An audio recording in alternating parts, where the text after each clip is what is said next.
So, ladies and gentlemen, joining me on the show now, and let's get a big round of applause for none other than Big Ben Bishop. Correct. We have Big Ben Bishop here.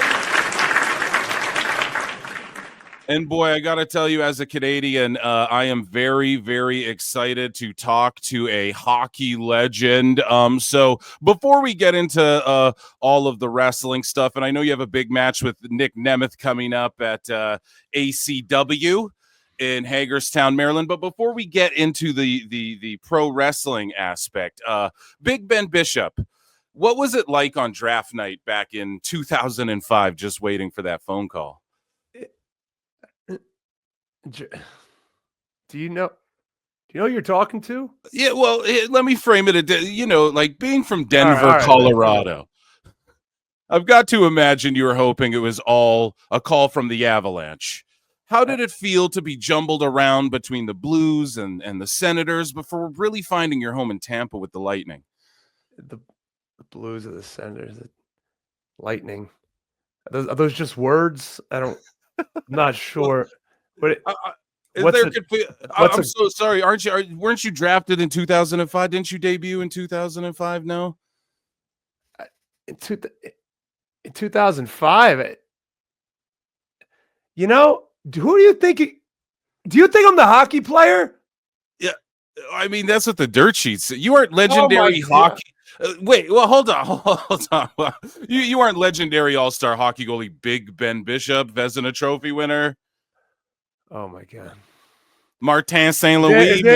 Is this what I tell you? You know what? Here's my connection to Martin St. Louis. If you want to talk about Martin St. Louis, we both are UVM, University of Vermont legends. Okay, no, I am not the goddamn goalie from the Lightning and the Senators and the Blues or whoever the heck else the fake Ben Bishop played for. I'm the real Ben Bishop. Me, Big Trouble Ben Bishop, the master and the ruler of the IWC. This guy right here, not the guy who made millions playing this real sport. Me, the guy falling down voluntarily. I'm the real one. Oh, geez. Yeah, big trouble, Ben Bishop, you say. Oh, how disappointed are you now? Well, I mean, big trouble, Big Ben. I mean, big difference, am I right? I'm sorry. So big trouble, Ben Bishop. That you just forget that. Everything you had is that was a lie. Your life's a lie now, Phil. I mean, I just had goalie questions. I don't know what you. Great. Any other questions you got? Let's hear some other questions. You have anything you want to ask me? Can you skate? No. That it? All right. Okay. I see. So I guess we'll just get right to the pro wrestling stuff because that's why we're here. So big trouble, Ben Bishop, my guy. I guess why did you become a wrestler? Oh my God, that's what you're leading with. I took my time out of my day on this beautiful Wednesday here in Atlanta, Georgia, and your question is why did I become a wrestler? Like I haven't answered that 100 times before. And I'm gonna answer it again. Why wouldn't I be a wrestler? Look at me. I mean, you kidding? 6'12", 15% of a metric ton. Come on, these bluish greens popping. Why wouldn't I be a wrestler? Look at a former failed athlete in basketball, couldn't make it to the next level, had to decide to do something else. just so I can get some attention. That's why I became a wrestler. It's simple. That's the reason. Who was your favorite wrestler growing up? Probably the greatest wrestler of all time, the best work rate. I mean, should have multiple 5-star matches. Kevin Nash, the guy who just gets it more than anybody in wrestling. One of the greatest of all time, and just smarter than everyone else in the professional wrestling business. So that is my all-time influence, Kevin Nash. So speaking of the Clique, who is your favorite member of the Clique? This couldn't suck more.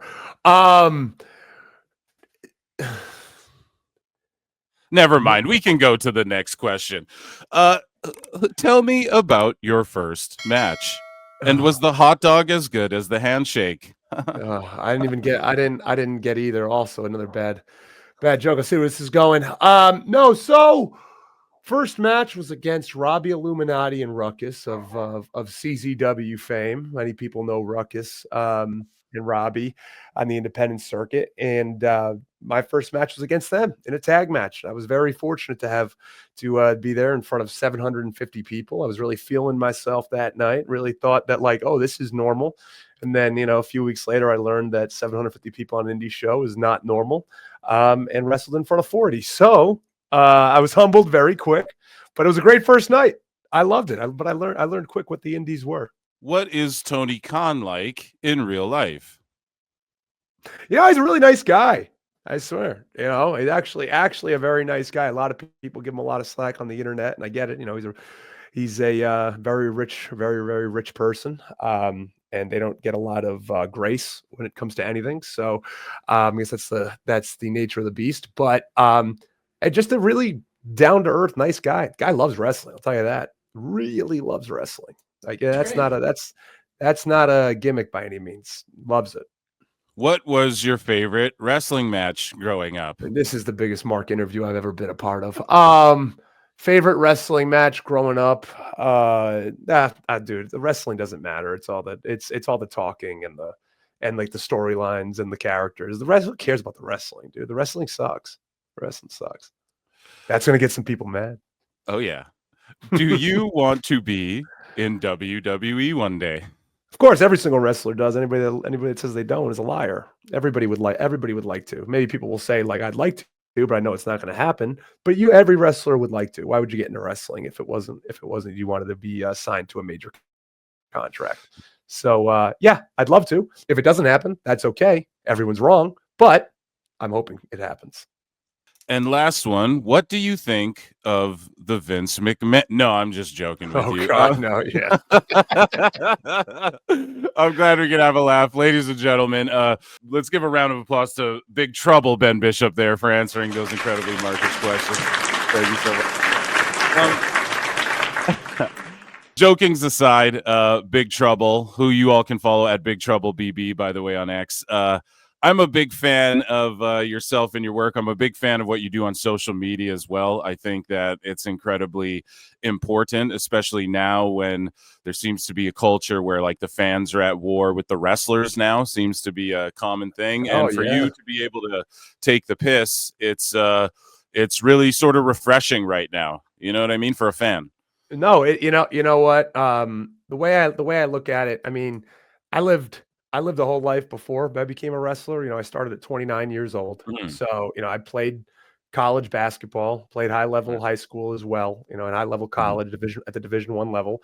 A few fans being mean to me is never going to rattle me, especially online. Online, are you kidding me? I was told I was 15, 16 years old at playing a basketball game in high school, and I had people bringing dolls, life-size dolls, hanging by a noose with my name on it. Jesus, right? Not as big as you, though. Obviously, not as big. So believe me, any of these dorks on the internet that think that they can rattle me because they're going to say, "Oh, this guy sucks. He's never had a 5-star match." You think I give a shit, buddy? I have my own life outside of this. I don't pander to you. I don't pander to these doofus internet fans that think I'm not even going to say fans. I'm going to say internet trolls. I'm sorry because the IWC as a whole, I will say this: the majority are good people. They are. Yeah. But it's that loud minority, that like 10-15% of people that ruin it for the rest of them. But if they think these faceless accounts can rattle me or try to get me to quit this, that, and the other, it's like, hey, show up to a show and say it to me at the merch table, and then I'll take you serious. But you're a coward and you're never going to, and you're not going to buy a ticket because you're broke. Yeah. Shut the hell up and just get along with it and deal with it. So it doesn't faze me. I know, and I'm not going to speak for every wrestler. I know some people take it hard sometimes when the faceless frauds like to come at them on the that's internet. Fine too. Yeah, and that's fine too, 100%. Everybody deals with different, but I mean, no, it's something that I understand. It's like, you know what? All I say this, unless you're doing something illegal or unethical, all press is good press. So I will take no doubt. That's a good approach, man. And so what made you start like cutting promos on the IWC? I guess obviously some of the stuff you just explained a moment ago, but what about that approach? Like some people, I don't want to say like well, a lot of people shy away from it, you know? So what made you just go, "No, I'll just call out Meltzer, or I'll just like make fun of reality of how the IWC is." And you're right. A lot of the people who are the loudest, they don't actually be buying pay-per-views or tickets or anything. No, they don't. They don't. And I said that to one guy. I got into it with him at one point, and I was like, you know what? Here's 6 of my shows. Here's some match graphics. Here's where I'm going to be. Come to the show and see how the fans are towards me at the show. Right. Guy was calling me like worthless or not a successful person because I didn't have a cage match rating, right? The dorkiest in the world. No wrestler cares about cage match, so I'll say that. And then next thing he says is, "Oh, I don't go to shows." And I'm like, "There it is. I knew it. I knew that was going to be the answer." But it's like I knew it. So what started it? You know, I just hate hypocrisy. Like I hate that. I don't enjoy. One of the things I really, really dislike is individuals who try to tear people down for doing something that is I consider brave. You know, wrestlers are putting themselves out there in like either whether it be online, in the ring. We're doing something that's dangerous, right? Like this wrestling is not 100% safe. You know, we try for it to be, but there's a lot of injuries happen even on the most basic moves. So people are putting themselves out there. They're trying to entertain. They're trying to chase a dream too, right? And so these people on the internet who are cowards, and they are the ones who want to tear these people down because they don't have the balls enough to do this stuff. Yeah. They hide behind the easiest thing for them is to hate on it because they see someone doing better. It's not that they hate, it's that they're jealous and they're not creative enough or they're not brave enough. It's jealousy and cowardice. That's what it is. They know that they can't do this because they're afraid to. But what's easy for them is to sit behind a random profile pic and just hate and hate and hate on people doing something that they wish they could be doing and they're not doing because they can't do it. So that's something that I absolutely cannot stand, that there's people like that, and I'll call them out and I don't care. And people have said, maybe you should lay out, you shouldn't go back and forth with them. No, you know what? No, I don't care. I'll go back and forth with some of them. Sometimes I mute them and I block them and I don't want to deal with them, but I will. I don't care. I truly don't care. And when it comes to like Meltzer, I don't think Meltzer's a bad person at all. I'm not coming at his character. I also think Dave Meltzer is extremely intelligent when it comes to being a wrestling historian. I think he's a savant, and he's built a following, and I respect the shit out of that because it's very impressive. I just think he's now turned into the Harvey Levin of professional wrestling, where he wants to be the TMZ. He wants to get stuff out before anybody else, and it puts him in a hole. And I think that's silly. And professional athletes call out reporters all the time, and they say, "Nope, not true." Or they say, like, why should I be afraid to call out somebody? Because he has never stepped in a ring before. I don't have to respect his opinion on things. Why? I think it's weird that wrestlers are like, oh, don't come at Meltzer. It's like, why? I don't care. Yeah. I don't give a shit. Like, I just think I think like if you're gonna make these claims and people, you're putting yourself out there to get called out, and the wrestlers are the ones that sometimes we're the ones that are taking the brunt of it. Like, I've never taken the brunt of it from him, but like, you know what I mean? Like, it's like saying that, for example, like the ID thing, putting out that statement about the WWE ID program, and it was proven to be false. All he's doing is hurting these people, hurting their stature in wrestling potentially. You know, and that's the issue that I have. That's the issue that I have, is like you're trying to tear people down that are trying to chase a dream for no apparent reason, just to get some clicks. I think that's...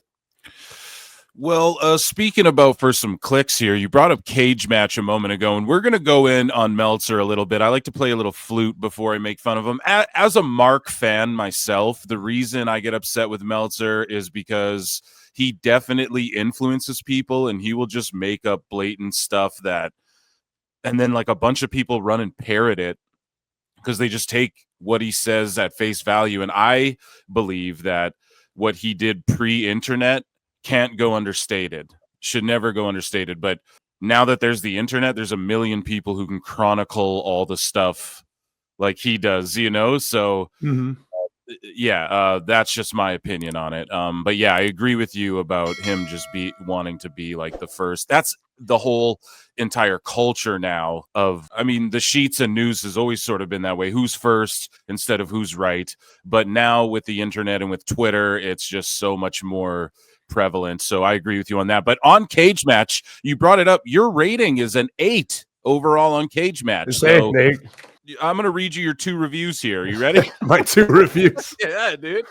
So Yellow Guy wrote, pretty good as a big guy. Seems really friendly out of character. He just makes way too many TikTok shorts about indie wrestlers that nobody but wrestlers would get. What do you say to Yellow Guy?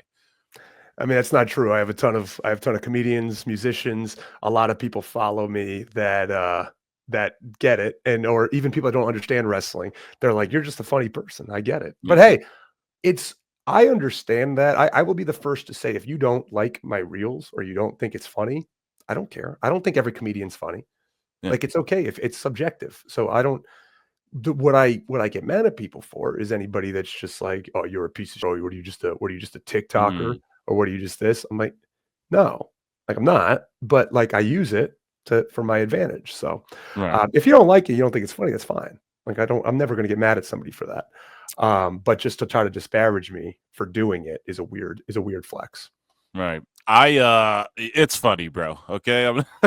You're funny. Thank you. So yeah, What Up wrote and also rated you an 8. What Up said, Ben Bishop, Hurtful Kurt, is insanely underrated. He's actually really good, especially as a big guy his size. His role in Redwood Giants was really... Is this weird reading reviews about yourself to you? A little bit. Yeah, I never usually Welcome do. to PWT, bro. We do things differently here. No, it's cool. He's really good as an independent wrestler. He was an AEW for 1 match. And yeah, you were on Rampage or Collision, correct? I was on Rampage, yeah. That's right. And you wrestled Roddy Strong, if I'm not mistaken. Sure did. Excellent. And how was that experience for you? He's just, I mean, he's a legend in the game, you know? Oh, yeah. He's awesome, man. He's awesome. Roddy's great. Like, I have nothing but good things to say about the guy, even though he beat me in a minute. But yeah, he's a good dude. He's a good dude. No doubt. So yeah, this guy goes on to say, I hope to see him get his own gimmick in JCW, like Jack Tallis, Painful Paul. That would be extremely interesting to see what they give him, because they knocked it out of the park with Painful Paul. So there you go. Yeah, I mean, those are pretty good ratings, dude. 2 raving reviews. No, I'll take 8s. That's fine.